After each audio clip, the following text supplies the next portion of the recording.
Il y a quelques jours, j'ai été confrontée à une situation délicate. Un ami m'a appelé en urgence pour me demander de l'aider à déménager. Normalement, j'aurais accepté sans hésiter, car j'aime être là pour mes amis. Mais cette fois, j'ai réalisé que j'avais déjà prévu de consacrer mon après-midi à mes projets personnels et qui me tenaient vraiment à cœur. Plutôt que de dire oui automatiquement, j'ai pris une profonde respiration et j'ai dit non. C'était difficile car c'était la première fois que je refusais un service. C'était aussi très compliqué car je ne voulais pas décevoir mon ami. Mais je savais que c'était la bonne décision pour moi. En choisissant de me consacrer à mon projet, j'ai pu avancer dans quelque chose qui me passionne réellement. J'ai ressenti un sentiment d'accomplissement et de fierté en réalisant les progrès que j'ai faits. Cela m'a rappelé à quel point il est important de se prioriser, parfois même si cela signifie de dire non aux autres. En fin de compte, cela m'a permis de me sentir plus épanouie et accomplie. Pendant longtemps, j'ai pensé qu'il était égoïste de me prioriser. Je mettais toujours les besoins des autres avant les miens, pensant que c'était la bonne chose à faire. Mais j'ai fini par réaliser que cela ne servait ni moi ni les autres. En fait,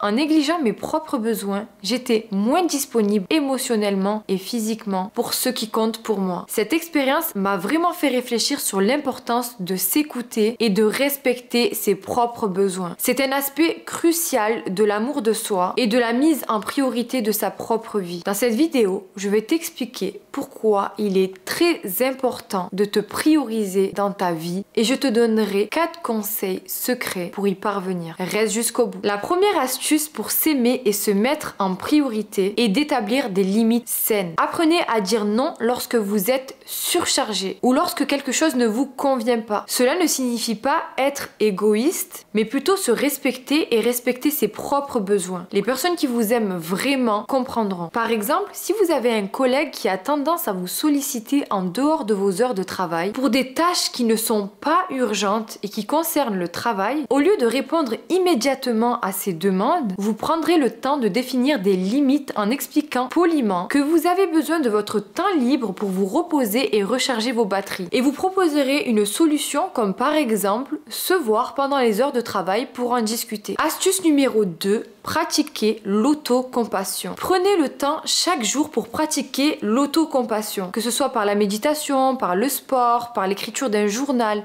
Peu importe, il est crucial de se parler gentiment et d'être indulgent envers soi-même. Essayez au maximum de rester positif. Par exemple, si vous avez eu une journée particulièrement difficile au travail et que vous vous sentez submergé par le travail et le stress, au lieu de vous critiquer pour ne pas avoir réussi à tout accomplir, pratiquez l'autocompassion en vous accordant un moment de repos. Prenez un bain relaxant, méditez pendant quelques minutes ou écrivez dans un journal pour exprimer vos émotions et prendre du recul sur la situation. En numéro 3, identifiez et nourrissez vos passions. Identifiez ce qui vous passionne et prenez le temps de nourrir ces passions, que ce soit la peinture, la danse, l'écriture, le sport ou toute autre activité. Investir dans ce qui vous rend heureux et épanoui renforce votre estime de soi et votre bien-être général. Par exemple, vous avez toujours aimé la photographie, mais vous n'avez pas trouvé le temps de vous y consacrer ces temps-ci. Eh bien, c'est le moment de se décider et de définir une journée où vous allez vous rendre dans des endroits pour pouvoir photographier ce qui vous plaît. Comme c'est quelque chose qui vous passionne, vous ressentirez une joie profonde et un sentiment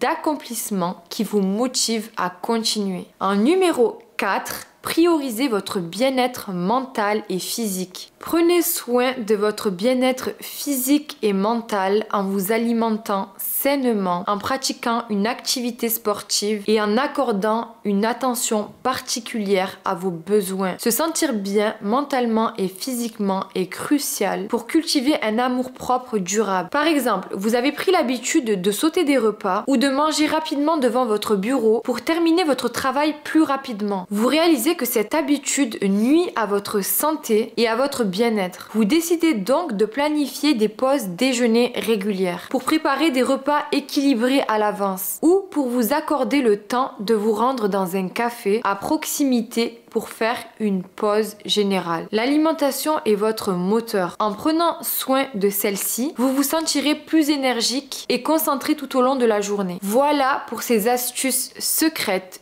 pour s'aimer et se prioriser dans sa vie. En intégrant ces pratiques simples mais puissantes dans votre routine, vous pouvez transformer votre relation avec vous-même et vivre une vie plus épanouie et équilibrée. Je vous souhaite que du bonheur, je vous dis à bientôt et bien sûr, n'oubliez pas de vous abonner pour ne rater aucune vidéo.